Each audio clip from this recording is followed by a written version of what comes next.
무릇 그들이 주께서 치신 자를 핍박하며 주께서 상하게 하신 자의 슬픔을 말하였사오니 그들의 죄악에 죄악을 더하사 주의 공의에 들어오지 못하게 하소서. 그들을 생명책에서 지우사 의인들과 함께 기록되지 말게 하소서. 오직 나는 가난하고 슬프오니 하나님이여 주의 구원으로 나를 높이소서.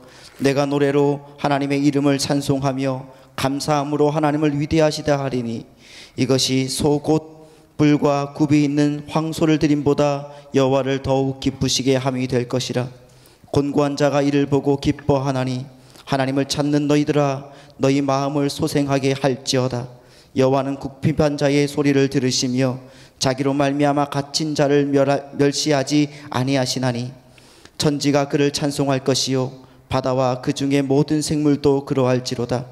하나님이 시온을 구원하시고 유다 성읍들을 건설하시리니 무리가 거기에 살며 소유를 삼으리로다. 그의 종들의 후손이 또한 이를 상속하고 그의 이름을 사랑하는 자가 그 중에 살리로다. 아멘. 오늘 제목은 뭐예요? 매 맞는 자에게도 뭐가 있다고요? 소망은 있다. 매를 왜 맞을까요? 왜? 첫째, 매는 왜 맞아요? 말 안 들어서 맞아요. 말 안 들어서 맞아요. 또 매는 왜 맞아요? 모함당해서 맞아요. 왜냐하면 내가 잘못한 것도 아닌데 동생하고 막 있는데 결정적으로 동생이 나쁜 짓 하다가 마지막 순간에 칵 하는데 야! 그래갖고 마치 내가 그 일을 한 것처럼 그래갖고 누명을 써갖고 매를 맞는 경우도 있을까요? 없을까요? 있어요. 그래서 매는 말 안 들어서 맞고 또 누명 써서 맞고 또 매는 언제 맞을까요, 여러분? 매는요 집에서는 그렇게 하지만 밖에 나가서 힘없어서 맞을 때도 있어요. 건달 깡패 일진들한테 걸려가지고 힘없어서 맞을 때도 있어요. 그러니까 매는 가만히 보니까 힘없어서 맞고 말 안 들어 맞고 모함 써서 맞고 이런 억울한 일들이 우리의 삶 속에서도 그대로 재현될 때가 있어요. 악한 마귀가 우리를 모함을 해가지고 매를 맞아요. 아주 자꾸만 저 하나님 말 왜 잘 듣는 줄 아세요? 제 주는 거 많으니까 받은 거 많아서 하나님 말 듣는데 한번 다 뺏어 보세요. 그러면 하나님 욕할걸요. 이렇게 자꾸만 모함을 당해서 맞는 거예요. 누가 그런 일을 당했죠? 욥이 당했어요. 그리고 또 억울한 일을 당해서 맞아요. 요셉 같은 경우에 잘못한 게 없어요. 그런데 그 여자가 모함을 해서 누명을 씌워갖고 감옥에 보내서 매를 맞아요. 그러니까 그렇게 매를 맞는 경우도 있다고요. 또 힘이 없어서 맞아요. 힘이 없어서 사탄 마귀한테 힘이 없어서 맞는 거예요. 그러니까 이 세상에 많은 사람들이 행복을 몰라서 불행한 게 아니고 힘이 없어서 어떤 힘? 행복할 힘이 없는 거예요. 복을 누릴 힘이 없는 거예요. 하나님이 우리를 하나님의 형상으로 만들어 주셨는데 그 하나님의 형상대로 살라는 것은 하나님 달라는 거거든요. 근데 하나님처럼 살게 우리를 만드셨는데 못 살아요. 그렇게. 왜요? 힘이 없어서. 그러니까 힘이 없는 거예요. 그래서 그 힘을 받는 방법을 오늘 우리가 알아야 된단 말이죠. 하나님처럼 살라고 우리를 이 땅에 보내셔서 하나님의 형상으로 만들었는데 하나님같이 못 살아요. 불행하고 죽지 못해 살고 사는 게 지옥이고 그리고 한숨 쉬고 살고 말만 하면 푹푹 쉬고 어떤 그 선교사 아이인데 선교사 집의 아이예요. 이 아이는 그냥 툭 하면 죽고 싶고 그래요. 이유는 하나예요. 왜 그렇게 자꾸 죽고 싶어 하냐면 학교에 가니까 말이 안 통하고 그 아이들하고 자기하고 혈색 그 피부 색깔도 다르고 그러니까 거기서 그 아이들이 자꾸만 학대를 하는 거예요. 그런데 자기가 집에 와서는 그 얘기를 못해요. 엄마 아버지가 그것 때문에 괴로워할까 봐. 그래서 자기는 어차피 엄마 아버지 따라서 선교를 가야 되니까. 자기는 선교사도 아닌데 선교사 가정에 태어나서 가가지고 외지에 나가서 그 현지인들한테 자꾸 어려움을 당하니까 죽고 싶어지는 거예요. 그래서 이러지도 저러지도 못해서 아이가 나중에는 자폐와 같이 이상하게 변하는 거죠.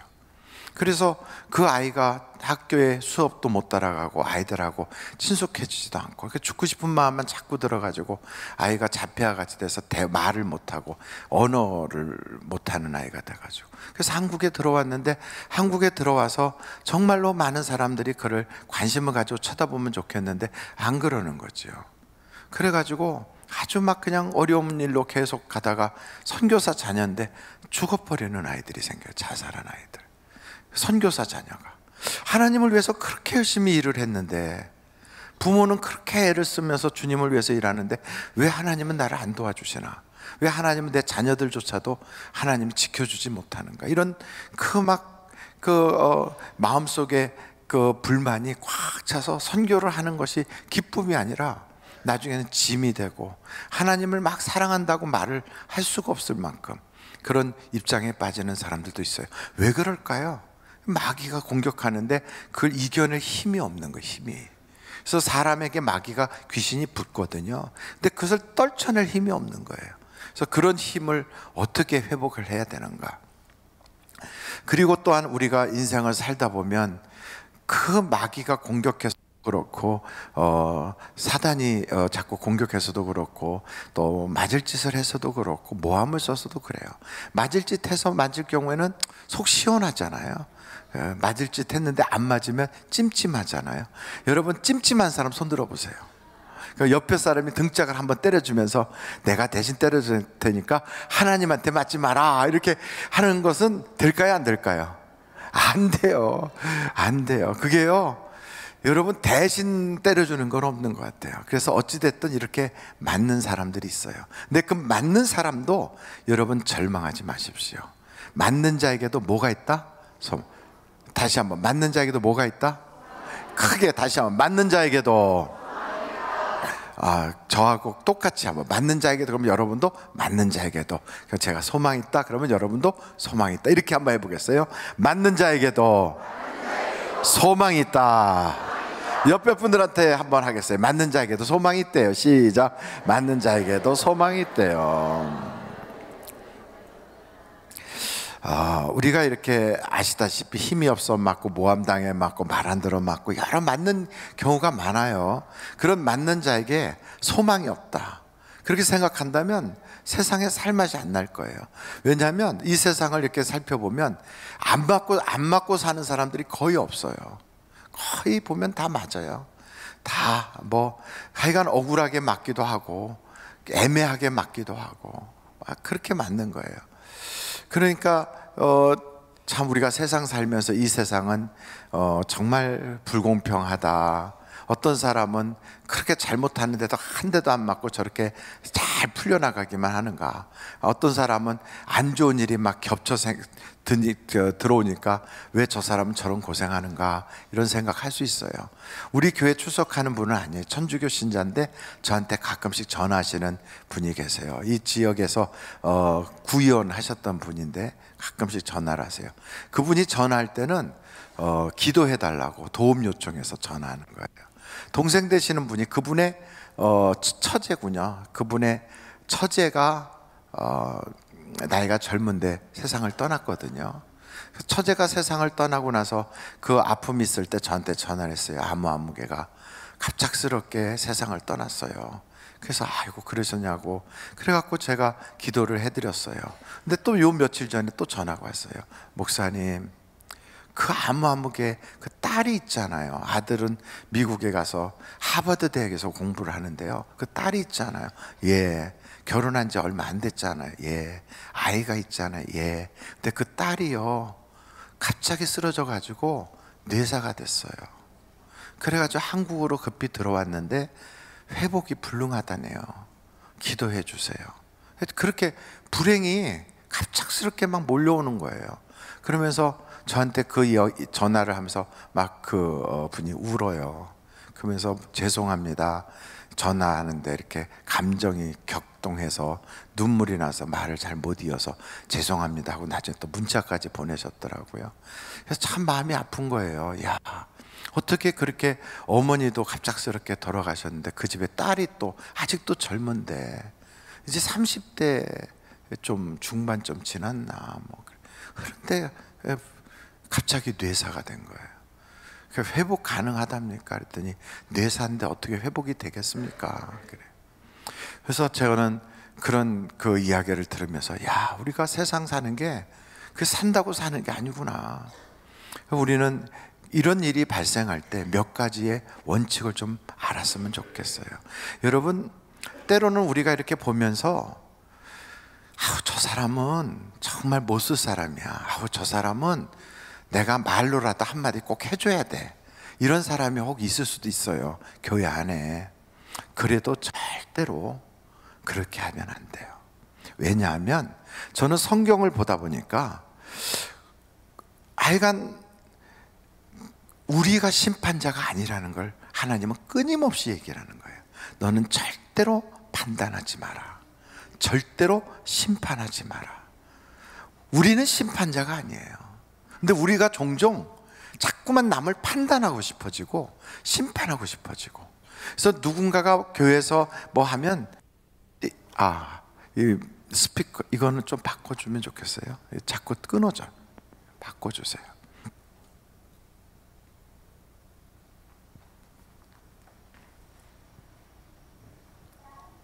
고맙습니다. 하나 둘. 잘 들려요? 예, 이거는 에코가 많이 들어와서 노래를 불러야 될 것 같은 느낌. 에코를 조금만, 무선 5인데요 5번인데 에코를 조금만 줄여주세요. 하나 둘. 어찌됐든 우리가 그렇게 한마디 꼭 해주고 싶고, 내가 그를 이렇게 뭔가 해줘야 될 것 같은 그런 느낌이 들 때 그거 하면 안 돼요. 왜냐하면 성경을 쭉 보다 보니까 몽둥이는 반드시 꺾여요. 성경에서 쭉 읽다 보니까 몽둥이는 반드시 꺾인다, 이 원칙이 있어요. 이스라엘이 뭔가를 잘못하잖아요. 그럼 잘못하면 어떻게 돼요? 매는 왜 맞는다고 그랬어요? 말 안 들어서 맞아요. 하나님이 우상 숭배하지 마라, 곁길로 나가지 마라, 잘못하지 마라, 내 말대로 지켜라, 이렇게 하시는데 그걸 안 지켜. 그럼 안 지키면 주변에 있는 그 부족들이나 나라들을 동원해서 이스라엘을 하나님이 손을 봐요. 모압을 들어서 이스라엘을 학대하거나, 미디안을 들어서 이스라엘에 어려움을 주거나, 아말렉이 일어나서 이스라엘을 막 공격해 오거나 그렇게 해요. 그래서 주변에 있는 다른 종족들이 일어나서 이스라엘을 아주 어려움을 줘요. 그럼 그 이스라엘이 어떻게 하냐면, 그런 어려운 일을 딱 당할 때 그냥 있질 않아요. 뭘 할까요? 하나님께 기도해요. 잘못했어요, 하나님 용서해 주세요. 우리가 잘못 살았어요. 막 회개를 해요. 그럼 돌이키잖아요. 돌이키면 그 다음에 하나님이 그 다음에 어떻게 하시냐면 때리던 몽둥이를 꺾어버려요. 그래서 모압 족속이 괴롭혔는데 그걸 하나님이 모압 족속을 멸하시고 이스라엘을 구원하시는 거예요. 아말렉을 멸하시고 이스라엘을 구원하시는 거예요. 그러니까 저는 성경을 보다가 딱 깨달은 게, 몽둥이는 반드시 꺾이는구나. 교회 안에서도 성도들 중에 아무개가 성깔이 아주 괴팍하고, 또 말하는 것이 사람들에게 자꾸 이상하게 하고, 그리고 그의 모든 삶이 우리에게 불편함을 준다. 내가 저 사람 꼭 한마디 해줘야지. 한마디 해줬어요. 근데 그걸 들은 그 사람이 그걸 예, 알고 알았어요, 감사합니다, 이제 고쳐야지, 이렇게 들은 게 아니라 속으로 그게 원통함이 돼가지고 자다 말고도 일어나서 그 사람이 나한테 그렇게 할 수가 있어? 막 이러다가 나중에 너무너무 괴로우니까 하나님 내 마음 좀 헤아려 주시고 아무개가 나한테 이렇게 한 걸 봐주세요, 이렇게 기도하면 어떤 일이 벌어질까요? 그럼 어떤 일이 벌어져요? 그 한마디 한 사람이 어떻게 될까요? 꺾이는 거예요. 그러니까 우리는 성경에서 말하는 바로 그 진리를 반드시 숙지해야 돼요. 다른 사람이 잘못하든 그 사람이 바른 길을 걷지 않든 우리는 어떻게 해야 되느냐? 사랑만 해줘야 돼요. 여러분, 부모가 사랑을 통하여 사람을 바꾸는 거지, 부모가 그에게 막 학대하고 야단만 친다고 바뀌어지질 않아요. 사랑하면 변화가 생겨요. 사랑하면. 아내가 남편을 딱 만났을 때 성경은 그래요. 여자는 남자를 돕는 배필로 주셨대요. 그럼 돕는 배필은 어떻게 해야 될까요? 끊임없이 막 잔소리를 하고 싶어져요. 왜냐하면 내가 도와야 되니까. 보니까 철딱성이 없고, 보니까 모든 게 부족하고, 보니까 이상하게 고쳐줘야 될 것 같아. 그래서 계속 잔소리를 하고 쫓아다녀요. 그러면 어떻게 될까요? 결론은 어떻게 되죠? 튀어요. 그래서 더 멀어져요. 그런데 그게 아니라 남자는 따뜻하게 등을 탁톡탁톡 이렇게 두드려주면, 세상에서 당신밖에 없다 막 칭찬해주고 사랑해주면 깨닫고 돌아서요. 그걸 모르십니까? 한번 옆에 분들한테 칭찬해주면 깨닫고 돌아선다. 시작. 칭찬해주면 깨닫고 돌아선다. 그러니까 바가지는 플라스틱 바가지든 그게 무슨 어떤 바가지든 바가지는 사람을 변화시키지 못해요. 그런데 뭐가 변화시키냐면 사랑만이 사람을 바꿀 수가 있어요. 그러니까 칭찬으로 바꾸는 거예요. 당신은 이럴 때 참 좋은데 이렇게 하면 더 좋아 보여. 이렇게. 여보, 당신은 세상에 둘도 없이 멋있어. 근데 이렇게 하면 더 매너 있어 보이고 사람이 더 세련돼 보여. 이렇게 칭찬하고 사랑을 해주는 거하고, 당신은 하는 집마다 그러는데 하여간 이러니까 더 꼴값이야. 이렇게 하면 듣질 않아요. 들어야 변화가 있을 거 아니에요. 그러면 자꾸 그렇게 얘기하면 그런 얘기하는 사람을 쫓아가서 들으려고 할까요? 아니면 멀리 떠날까요? 멀리 떠나. 될 수 있으면 얼굴을 보고 싶어 하질 않아요. 여러분, 술집에 여자가 앉아 있어요. 그럼 술집 여자하고 집에 있는 아내하고 비교해 보면 누가 훨씬 착한 여자일까요? 술집 여자가 착해요? 집에 있는 아내가 훨씬 착해요. 왜냐하면 생각해봐요. 그 돈 아껴가지고 자기가 입고 싶은 옷도 잘 안 입고 쓰고 싶은 거 안 써가면서 그래가지고 어떻게든지 아이들 학교 공부도 잘 시키고 가정살림 잘하려고 애를 쓰고 있다고요. 그러니까 자기를 잘 안 꾸미니까 부시시하지요. 조금 처음 결혼하기 전의 모습하고는 좀 다를 수 있어요. 그런데 그렇게 좀 부시시해도 내 아내는 나를 아끼고 사랑한다. 그러니까 그 아내가 뭐라고 얘기하면 저 말은 천사의 말이고 성령이 주시는 말이야. 이렇게 들으면 좋은데 말을 싸가지 없이 하면 그게 안 된다는 거예요. 싸가지라는 게 네 가지가 없다는 거예요. 네 가지가. 경우가 없다, 때를 못 맞춘다, 뭐 이런 게 그게 경우가 없다. 하여간 어떻게 됐든. 그런데 여러분 보십시오. 술집에 탁 가면 할렐루야를 붙인 여자가 입술을 새빨갛게 칠하고요, 코 먹은 소리를 해요. 사장님. 그리고 코 먹은 소리예요. 보고 싶었어요. 그 사람이 보고 싶었을까요? 안 보고 싶었을까요? 하나도 안 보고 싶었어요. 근데 오니까 그런 소리 하는 거예요. 그리고 막 아이고 뭐 최고라고 그러고 멋있다고 그러고. 멋있긴 뭐가 멋있어요? 돈 주니까 멋있겠지. 막 올리면요, 그 소리가 거짓이라는 걸 남자가 알까요? 모를까요? 알아요. 아는데도 또 가고 또 듣고 싶어져요. 아는데도. 그런데 집에 가면 아내가 바가지를 긁어요. 당신은 왜 그러고 다니냐고. 그 말이 맞는 말이라는 걸 알까요? 모를까요? 알아요. 근데 듣기가 싫어요. 이상하죠? 그렇다면 어떻게 해야 돼요? 사랑해줘야 돼요. 칭찬해줘야 돼요. 그래서 칭찬하고 위로해주고 싸매줄 때 사람은 변한다는 거예요. 하나님이 우리를 책망만 하신다면 우리는 아마 이 세상에서 하나님 말 다 안 듣고 기 맞고 도망갈 거예요. 근데 성경을 보니까 끊임없이 하나님은 우리를 사랑하신다는 거예요. 끊임없이. 얼만큼 사랑하시냐 그랬더니 십자가를 져서 물과 피를 다 쏟아 생명을 줄 만큼 사랑한다는 거예요. 그 기도도 응답 주시고, 내 이름으로 구하면 다 주시고, 성령도 주시고, 천국도 주시고, 하여간 뭐든지 막 주신다는 거예요. 그러니까 우리가 거기서 때로는 잘못한 거 고쳐라고 깨닫게 하시고 아픔을 줘도 우리가 거기 붙어 있는 이유가 사랑 때문에 그러는 거예요. 그래서 여러분, 우리는 뭐 하도록 만들어졌냐면 사랑하도록 만들어졌어요. 우리는 사랑할 때 빛이 나요. 사랑할 때 능력이 발휘돼요. 사랑할 때 하나님같이 변하는 거예요. 그래서 여러분, 우리가 심판자가 되거나 비판자가 되지 말고 사랑해야 돼요. 교회에서도 그렇고 가정에서도 그렇고 세상에 나가서도 사랑하는 사람 앞에는 길이 쫙 열려요. 천냥빚을 갚는데요, 무엇으로? 말로. 그러니까 말 한마디를 하는데도 천냥빚을 갚을 만큼 그렇게 사랑의 말을 담아서 하는 거예요. 옆에 분한테 칭찬 3가지만 한번 해보도록 하겠어요. 먼저 생각을 해보세요. 근데 칭찬 중에 제일 조금 가벼운 칭찬이 이쁘다, 잘생겼다 하는 칭찬이 제일 가벼운 거예요. 근데 그보다 이쁜 사람들한테는 이쁘다는 소리 하도 많이 들어갔고 이쁘다는 소리가 별로 감동이 안 와요.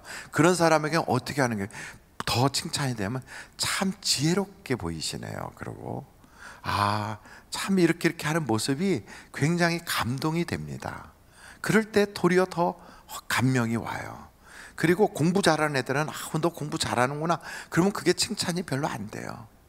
너는 참 공부도 잘하는데 인간성이 참 좋아, 너 리더십도 있구나, 이런 얘기할 때 막 칭찬이 돼요.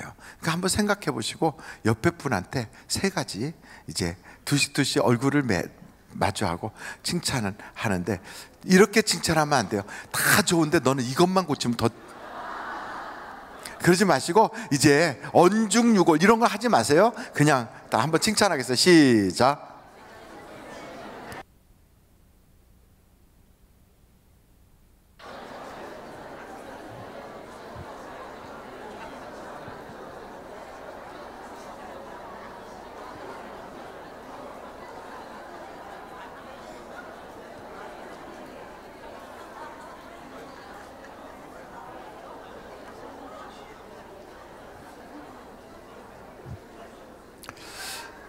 옛날에 어떤 학교에, 여자 학교예요. 그 당시에는 남녀 공학보다는 여자 학교가 있고 남자 학교가 있고 이렇게 써 있는데, 그 여자 학교에 이런 게 써 있대요. 남자는 세계를 정복하고 여자는 남자를 정복한다. 이렇게 딱 남자는 세계를 정복하고 여자는 남자를 정복한다, 이렇게 딱 써 있었대. 그 학교가 어느 학교예요? 어딘지 잘 모르세요? 아마 숙명여고에 그게 써 있었던가 그랬을 거예요. 근데 그렇게 생각할 때 그것을 무엇으로 정복하겠어요? 말로 정복하는 거예요. 그 말 속에 뭘 담아서요? 사랑을 담아서. 그러니까 사랑을 담아서 말하면 세상을 지배할 수 있어요. 세상을 지배하는 힘은 우리의 입에서 나와요. 입에서. 그래서 예수님도 철장검이 그 입에서 나오더라 그랬어요. 그 입에서 나오는 철장검으로 세상을 지배해요. 그래서 여러분, 가정을 사랑으로 지배할 수 있는 여러분이 다 되시기를 간절히 바랍니다. 2번째, 때리는 시어머니보다 말리는 시누이가 그 용서가 안 돼. 용서가. 여러분, 시어머니한테 맞은 거는 나중에 시어머니니까 하고 넘어가 주는데, 그 옆에서 한 소리 거들고 또 이렇게 저렇게 했던 아주 그 시누이는 용서가 돼요, 안 돼요? 안 되면 안 되는데 우리는 용서를 해야지요. 그런데 성경에도 보면 그게 있어요. 이스라엘이 잘못을 했어요. 그래서 매를 맞아요. 바벨로니한테 멸망을 당해요. 아시리아가 쳐들어와서 막 피난민들이 도망가요.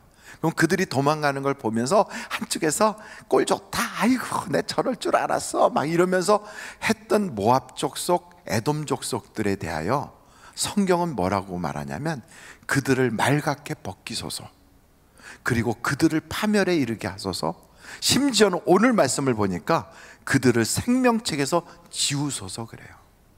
얼마나 화가 났으면. 그것처럼 성경에서 이거 얘기하는 걸 한번 보세요. 오늘 본문 말씀이 시편 69편이죠. 26절부터 한번 보실까요? 무릇 그들이 주께서 치신 자를 핍박하며, 그러니까 주님께서 말 안 들어서 쳤어요. 근데 그 매 맞고 가는 사람을 또 핍박해. 주께서 상하게 하신 자의 슬픔을 뭐 했다고요? 말하였다는 거예요. 내가 그럴 줄 알았어. 아무개 내가 교회에서 하는 걸 보니까 꼭 그렇게 될 줄 알았어, 이런 얘기. 그걸 들을 때 그 사람은 더 힘든 거예요. 그런 얘기를 들을 때. 그렇게 되는 사람은 27절 한번 읽어보실까요? 시작. 그들의 죄악에 죄악을 더하사 주의 공의에 들어오지 못하게 하소서. 28절 시작. 그들을 생명책에서 지우사 의인들과 함께 기록되지 말게 하소서. 다윗이 쓴 시예요 이게요. 얼마나 마음에 맺힌 게 많았으면 이런 말을 했을까요? 근데 다윗이 자기 개인 감정이 맺혀서 이렇게 말을 했을까요? 아니면 하나님의 성령의 영감을 통하여 이렇게 기록했을까요? 그럼요, 성령의 영감을 통하여 이 성경이 기록된 거예요. 그렇다면 하나님은 우리가 뭐 하지 말라는 거예요? 시누이가 되지 말라는 거예요. 우리가 직접 그에게 해를 끼친 건 아니에요. 우리가 직접 그에게 어려움을 준 건 아니에요. 그런데 뒤에서 뒷담화를 해요. 아무개가 그리 된 거. 한번 뒷담화하는 모습을 둘이서 해보겠어요. 시작. 근데 여러분 한번 보세요. 뒷담화할 때 이렇게 해요. 전자의 후자예요. 벌써 뒷담화할 때 이렇게 하는 사람은 없어요. 근데 그게 벌써요, 자기 표정에서 어둠의 영이 장난을 하고 있어요. 누군가가 아프다든지, 누군가가 사고가 났다든지, 누군가가 어떤 일로 어려움을 당한다고 그러면 우리는 어떻게 해야지 정상일까요? 내가 그럴 줄 알았어, 이걸까요? 아니면 기도해야 되겠구나. 얼마나 아플까, 얼마나 힘들었을까, 정말 지금 어렵겠구나, 우리 기도하자, 이거예요, 이거. 그런데 신방 가서도 꼭 그렇게 얘기하는 사람이 있어요. 누가 아파서 누워있는데 가서 잘 생각해봐. 그렇게 하는 사람이 만약에 있다면 그런 사람은 신방 오면 기분 좋을까요, 나쁠까요? 신방 간다음에도 두고두고 속상한 거예요. 그래서 여러분, 절대로 시누이 노릇은 하지 말아야 돼요. 교회 안에서도 마찬가지예요. 그래서 우리는 뭐만 했냐면 사랑, 위로, 격려, 칭찬, 응원, 이것만 해야 돼요.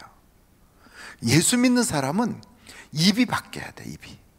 여러분, 성령이 우리에게 오셨을 때 나타난 현상이 있어요. 그 첫째 현상이 뭔지 아십니까? 혀부터 바뀌는 거예요. 혀가 바뀌어요.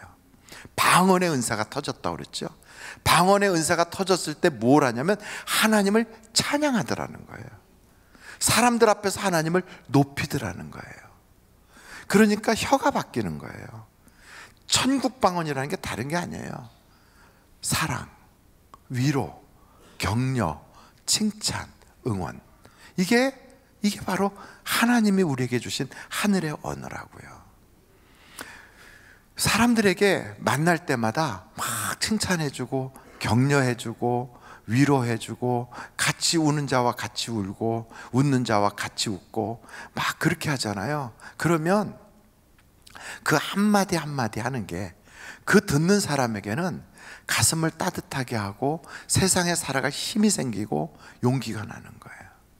근데 그 조금 전에 말씀드렸던 선교사 아이가 그렇게 죽고 싶어하고 그렇게 괴로워서 그 현지에 적응을 못하고 한국에 왔어요. 그 선교사가 누구였냐면 캄보디아에 파송된 선교사인데, 그 선교사 부인되는 분은 아산병원의 간호사 이렇게 모집하는데 시험을 봐갖고 1등을 해서 취직이 됐어요. 그 남편은 현대인가 대우인가 자동차 회사에 취직을 해갖고 1등이 되고 거기서 또 뭐 과장으로 승진했나? 근데 그걸 다 놓고 갔다고요. 아이들을 데리고 가서 거기서 유치원도 만들고 막 하는데 그 아이가 이상 증세가 생겼어요. 그럼 이제 그거를 말씀드린 것처럼 한국으로 딱 보내놓고 결국 아무도 돌보지 않아서 아이가 콱 죽어버리면 처음 말씀드렸던 그런 일이 가정에 벌어지잖아요. 그런데 딱 온 아이를 전부 다 다른 아이들이 사랑, 위로, 격려, 칭찬, 응원, 이것만 하는 거예요. 계속 혼자서 멀찍이 서서 애들 이렇게 있는 데서 떨어져서 이렇게 쳐다보고, 빵야, 왜 손으로 여기다 대고 빵야 그러냐 그랬더니 죽는 거죠. 총으로 자기 쏘는 그런 형태를 죽는 거죠. 이렇게만 하고 말을 안 하고 잡혀같이 살던 아이가 계속 칭찬하고 사랑하고 했더니 그 아이들 무리 속에 이렇게 들어가는 거예요. 그러면서 애들이 부르는 찬양이 너무 이뻐요 이러고 어울리면서, 그러면서 확 달라졌어요. 성령의 체험을 하기 시작하는 거예요, 그 아이가. 그러더니 그 아이가 변화를 해가지고요, 나를 괴롭혔던 애들에게 가서 이 사랑을 전해주고 싶다고, 아이가 빨리 아빠 엄마가 선교하는 현장으로 가고 싶다고, 자기한테 그렇게 꼬집고 때리고 학대하던 애들에게 이 사랑, 예수님의 사랑을 전하고 싶다고 확 변한 거예요. 여러분, 이렇게 변하게 하는 것이 다른 게 아니에요. 주변에 있는 사람들의 사랑, 위로, 격려, 응원, 칭찬이에요. 이게 그 아이를 바꿔놨어요. 그게 없었다면 처음 말했던 자살해서 선교하는 가정을 무너뜨려 버렸는 그 무시무시했던 지옥의 사건이 벌어지는데, 이 가정은 완전히 회복이 된 거예요. 지혁종이라고 하는 선교사 가정인데 완전히 회복이 됐어요. 그래서 너무 기쁘다고, 하나님이 우리만 이렇게 변화시킨 게 아니라 내 자녀에게까지 하나님이 이렇게 사랑을 베풀어 주셔서 아이가 달라졌어요. 그래, 아이가. 근데 그 아이가 바뀌는데 누가 옆에서 역사했지요? 다른 아이들이었어요. 다른 아이들. 그 아이들이 다 뭐예요? 하나님이 쓰신 도구들이었고요, 하나님이 쓰신 천사들인 거예요. 여러분, 천사로 쓰임 받길 원합니까? 아니면 사단으로 쓰임 받길 원하십니까? 그렇다면 여러분이 천사가 될 수 있어요. 신우이 노릇 안 하면 돼요. 신우이 노릇 안 하면. 가정에서도, 교회에서도, 직장에서도. 직장 폭력 무시무시하죠? 저 친구가 일하는 게 시원찮아서 우리가 왕따 시키기로 했다. 이게 다 마귀 마음이거든요. 왜 그래요? 내가 만약에 그 친구 입장이라면 어떻게 해주길 원할까요? 모르는 거 가르쳐주고 차근차근하게 잘 설명해서 빨리 적응할 수 있도록, 어디든지 낯선 사람이 가서 앉아있으면 그 자리가 바늘방석이거든요. 근데 거기서 계속 다른 사람들이 못한다고 쪼고 쪼면 더 주눅 들어서 진짜 죽어요. 진짜 죽는 거예요. 그 자기가 그렇게 쪼고 쪼아서 죽인 그 사람을 자기는 아무 죄책감 없이 걔 일 못하더니 결국 그만뒀대. 그 다음에 생각하기 싫어, 이렇게 되는 거죠. 근데 성경을 보니까 이렇게 표현하고 있어요. 가인이 아벨을 죽일 때 뭐로 죽였어요? 가인이 아벨을 죽일 때 뭘로 죽였어요? 돌로 쳐서 죽였어요. 돌로 아벨을 꽉 쳐서 죽일 때 한 번에 쳐서 죽일 수 있을까요? 아니에요. 몇 번을 쳤을 거예요, 몇 번을. 사람이 다른 사람을 죽일 때 한 번에 죽이나요? 아니에요. 보이지 않는 총으로 계속 혀로 죽이는 거예요. 말로 던지고, 말로 던지고, 말로 던지고. 그 말로 쏘아대는 그 총, 그 돌멩이에 맞아갖고 쓰러지고 피를 흘리면서 쓰러져 죽었어요. 근데 우리는 그가 그렇게 된 사실에 대해서는 잊어버리려고 그러고 생각 안 하려고 해요. 결국 하나님이 보실 때 뭐라고 그럴까요? 내 아우 아벨은 어디 있느냐? 내 직장 동료 김아묵의 사원은 어디 있느냐? 우리에게 물을 거예요. 내가 그를 돌보는 자입니까? 내가 그를 낳나요? 내 동생이라도 되나요? 우리는 그러고 싶을 거예요. 근데 하나님은 그래요. 그의 피가 땅에서 나에게 호소하는다. 너는 이 땅에서 무엇을 심을지라도 거둘 수 없어. 너는 땅에서 유리하는 자가 될 거야. 무섭잖아요, 이게. 자기가 직접 쳐서 죽이는 경우도 있지만 남들이 막 그럴 때 옆에서 같이 거두는 것밖에 없어. 동조해 준 것밖에 없어요. 그런데 그것이 결국은 이런 사태를 벌이는 거예요. 그래서 성경을 이렇게 보다 보면 참 기가 막힌 이야기가 있어요. 여러분, 요한 1서 3장을 한번 펴보시겠습니까? 10절에 요한일서 3장 10절로 12절.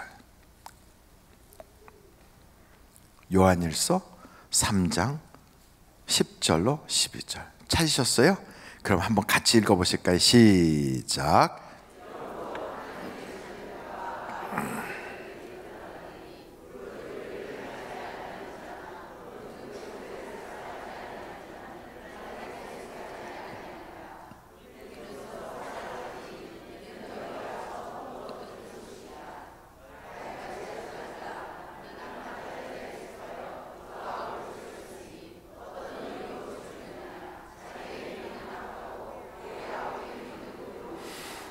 어떻게 돼서 이렇게 성경이 말하는가? 물론 그는 맞을 짓 했어. 그는 우리 여기에 적응하기 어려워.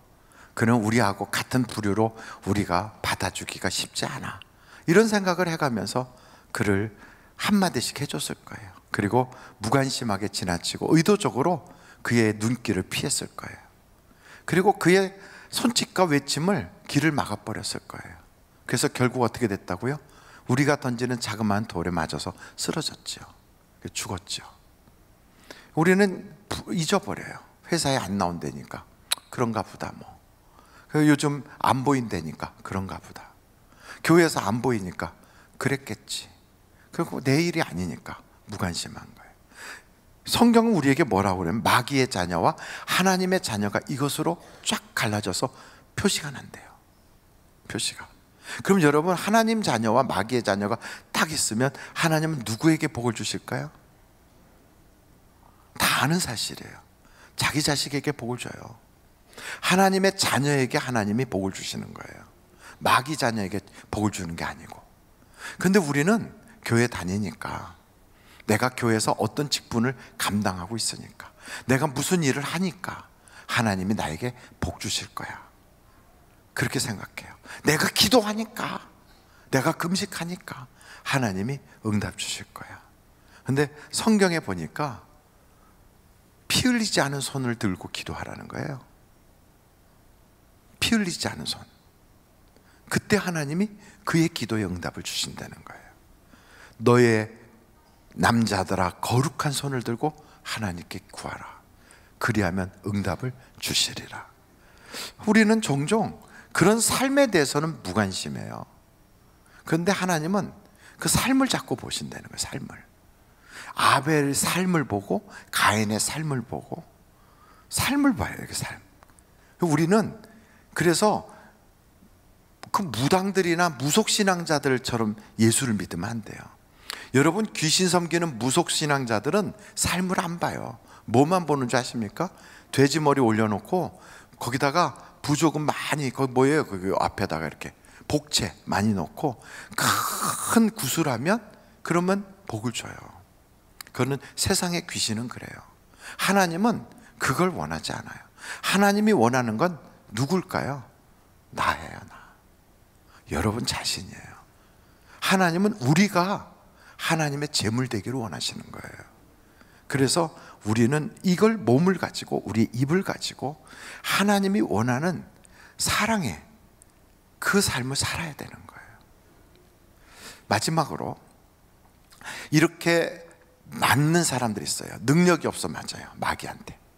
또 행복이 뭔지 몰라서가 아니라 행복할 능력이 안 돼서 맞고 있어요. 불행해요. 그리고 또 때로는 잘못해서 맞아요. 모함당해서 맞아요. 이렇게 맞는 사람들은 어떻게 그것을 벗어날 수 있는가? 성경을 보니까요, 맞는 사람들은, 다윗도 맞아본 적 있잖아요. 맞아본 사람들, 모세도 맞아봤어요. 하나님한테 맞아본 사람들이 꽤 많이 있어요. 다 그런 경험들이 있단 말이죠. 우리들도 신앙생활 하지만 때로는 징계를 받아요. 왜요? 사생아가 아니니까. 근데 그때 낙심하지 말고, 어려움이 생기잖아요. 그러면 뭐부터 시작해야 되냐면 마음을 정해야 돼요. 마음을 정해야 돼요. 성경에 보니까 내가 마음을 정하고 정하였나니 그리고 새벽을 깨우리로다. 그리고 내가 찬송을 부르겠다는 거예요. 무엇으로 우리의 운명을 바꿔놓냐면 찬송이에요. 찬송. 그러니까 내가 시어머니 노릇도 하지 마라, 시누이 노릇도 하지 마라. 그러고 나서 나는 맞는 자신은, 매맞는 자신이 되었을 경우에는 어떻게 그것을 벗어나야 되느냐? 하나님에 대한 신뢰를 버리지 말고 찬송해야 돼요. 여러분, 기도가 잘 안 되거든. 맞다 보면 참 억울하고 그러면 정말 기도가 안 되거든요. 모함당하고 그러고 애매하게 맞다 보면 정말 뭐 버틸 수가 없거든요. 그런데 우리는 성경을 딱 보다 보니까 아, 그렇구나, 하나님은 우리가 이럴 때 찬송 부르라고 하시는구나. 미운 사람이 생기잖아요. 너무 미워, 그 사람 때문에 견딜 수가 없어. 그럼 찬송을 부르는 거예요. 찬송을 부르다 보면 첫째, 내 마음에 평강이 찾아, 편안함이, 마음이 편안해져요. 그리고 이 찬송을 통하여 하나님의 임재가 시작이 돼요. 왜냐하면 하나님은 찬송 중에 거하시거든. 찬송 중에. 그리고 찬송을 부르면 어둠의 영이 쫓겨나가기 시작해요. 그러니까 미운 마음, 마음속에서 분노하는 마음, 원통한 마음, 이런 것들이 쫙 떠나요. 그러면서 찬송을 부르다 보면 내 속에서 감사가 시작이 돼요. 감사가. 아, 내가 애매하게 이런 일을 당하는 건 하나님이 하시는 일이구나. 찬송을 부르다 보면. 그러면 하나님, 내가 이럴 때 옛날 같았으면 함께 붙어서 싸울 텐데 이제 찬송 부르고 기도로 헤쳐나가게 하시고 주님 바라보게 하시니 감사합니다. 이제는 하나님이 내 모든 것을 보셨으니 채워주실 줄 믿습니다. 성경에 보니까 역대하 20장 같은 데는 여호사밧이 감당할 힘이 없어요. 왜요? 전쟁이 났는데 암몬 족속, 모압 족속, 세일산 거민들이 연합군대가 쳐들어왔는데 이 여호사밧의 유다 군인들은 그들을 이길 수도 없고 싸울 방법도 모르겠고 어떻게 해볼 수가 없어요. 여러분, 우리가 매 맞을 때 어떻게 벗어날 길이 없어. 이 오해를 풀 수 있는 방법도 없어. 하여간 이건 너무 심각한 오해라 말을 해도 오해가 더 복잡하게 얽힐 수밖에 없어. 이런 일이 딱 벌어지면요, 방법이 없어요. 하나님께 기도하면서 찬송하는 거예요. 찬송하면, 찬송이 시작될 때 하나님께서 그 모든 오해가 풀어지도록 쫙 이렇게 풀어가기 시작해요. 그래서 여러분, 예수 믿는 사람은 꼭 기억해야 돼요. 하나님이 나를 찬송하라고 만드셨구나. 그러니까 성경에는 이 백성은 내가 나를 찬송하게 하려고 만들었다 그래요. 그러니까 여러분을 찬송하게 하려고 그런 어려운 일들이 생기는 거예요. 이 세상의 종교 중에 찬송하는 종교는 기독교밖에 없어요. 원래는 불교도 찬송 안 했어요. 그래서 참불가가 생겼어요. 참불가가. 왜냐하면 교회가 찬양을 하는 걸 보니까 부러웠나 봐요. 그래가지고 하나님이란 이름 대신에 부처님만 넣은 거예요. 그래갖고 부르더라고요. 가만히 들어보면 때로는 그런 생각이 들어요. 저들도 언젠가는 부처님 대신에 하나님 이름 넣고 교회로 다 나오게 생겼구나. 바뀌어요. 여러분, 찬송 부른 저 알라 하는 사람들 찬송 안 해요. 힌두교 찬송 없어요. 공자 맹자 찾는 사람도 찬송 없어요. 찬송은요, 예수 믿는 사람만 찬송해요. 우리는 심지어 남의 집 장례식 가서도 노래 부르고 있어요. 사람이 죽었어. 그럼 남들은 아이고 아이고 이제 가면 언제 이러고 있는데 우리는 거기 가서 하늘 가는 밝은 길 이러고 노래 불러요. 며칠 후 요단강 건너가 만나리. 왜냐하면 예수 믿는 사람은요, 하나님이 만드실 때부터 찬송하라고 만들었고, 그리고 우리는 신앙생활 할 때 어려운 일이 생기든 무슨 일을 만나든지 마침내는 좋게 하신다는 믿음이 있어요. 마침내는 좋게 하세요. 고난과 연단과 시련이 아무리 심해도요, 하나님 안에 있는 사람, 예수 안에 있는 사람은 절대로 망하지 않아요. 우선 우리는요, 천국은 보장해 놓고 시작하거든. 이 세상에 그 어떤 걸 다 갖다 놔도 천국만큼은 안 돼요. 청와대가 멋있을까요? 천국이 멋있을까요? 천국에 사는 게 더 좋을까요? 청와대 사는 게 더 좋을까요? 그러니까 그보다 더 좋은 곳을, 천국을 우리는 이미 맡아놓고 시작해요. 그러니까 여러분, 기본이 벌써 세상이 감당하지 못하는 수준만큼 올려다 놨어요. 그러고 나서 거기서부터 상급을 주신대요. 그러니까 우리는 그 정도의 수준을 살아가니까 내 사랑하는 사람이 이 세상을 떠났다. 그래도 우리는요, 가슴이 먹먹해. 왜? 이 땅에서 못 볼 거니까. 다시 만날 수 없으니까. 그렇지만 우리는 이 마음을 가져요. 우리 천국에서 만나는 거야. 미국에 이민 가는 사람한테 우리는 공항에서 눈물을 흘리면서 보내요. 그러면서 미국에 놀러 가면 가끔씩 만나자 그러고 보내요. 왜냐하면 영원히 헤어지는 게 아니니까. 똑같아요. 가서 정착하거든 한국에 한번 나와 또 만나자 그래요. 왜냐하면 우리는 죽음이 있다는 것을 인정하지 않으니까. 예수 안에 있는 자는 죽어도 살고 영원히 살거든요. 그러니까 여러분, 고난, 염려, 걱정 우리는 노래로 다 풀어가는 거예요. 찬송받기를 원하시는 하나님. 그래서 다윗은 어려운 고비들이 많았는데도 아예 찬송을 그는 대놓고 하는 찬송가, 찬송 부르는 성가대, 찬양대를 아예 딱 만들었어요. 그래서 저는 여러분들이 이런 마음을 가지고 한번 성경을 좀 찾아보시면 좋겠어요. 이사야서 61장 1절로 3절.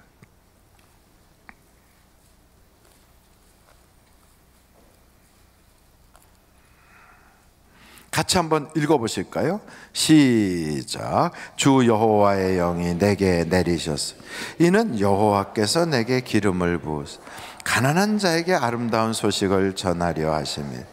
나를 보내사 마음이 상한 자를 고치며 포로된 자에게 자유를, 갇힌 자에게 노임을 선포하며 여호와의 은혜의 해와 우리 하나님의 보복의 날을 선포하여 모든 슬픈 자를 위로하되 무릇 시온에서 슬퍼하는 자에게 화관을 주어 그 죄를 대신하며 기쁨의 기름으로 그 슬픔을 대신하며 찬송의 옷으로 그 근심을 대신하시고 그들이 의의 나무 곧 여호와께서 심으신 그 영광을 나타낼지라 일컬음을 받게 하려 하심이라. 그러니까 여러분, 찬송의 옷을 입은 자들이라고요. 아침에 옷을 딱 입잖아요. 오늘도 나는 찬송의 옷을 입는다. 그래서 저는 제가 가장 좋아하는 찬송가가 한 곡이 있거든요. 그 곡은 나의 갈 길 다가도록 예수 인도하시니, 그 찬송가를 저는 굉장히 좋아해요. 그래서 틈만 나면 그 찬송가를 아주 입에 달고 살아요. 그게 384장. 너무너무 좋아요. 혹시나 여러분들이 그 찬송가를 좋아하면 제가 지적 소유권을 인정하지 않고 여러분에게 무상으로 드릴 수 있어요. 여러분도 같이 좋아하셔도 돼요. 저한테 허락 안 받고 그냥 좋아하셔도 제가 뭐라고 안 해요. 어떤 사람은 또 이런 찬송가도 좋아하더라고요. 나의 영원하신 기여 생명보다 귀. 435장. 이런 찬송가 하나쯤은 찬송 안 보고도 그냥 부를 수 있는 게 좋아요. 그래서 일하다가든 무슨 일을 당할 때, 어려운 일 만날 때 그때 부르는 거예요. 나의 갈 길 다가도록 예수 인도하시. 그걸 입으로 부를 수 없을 때는 콧노래로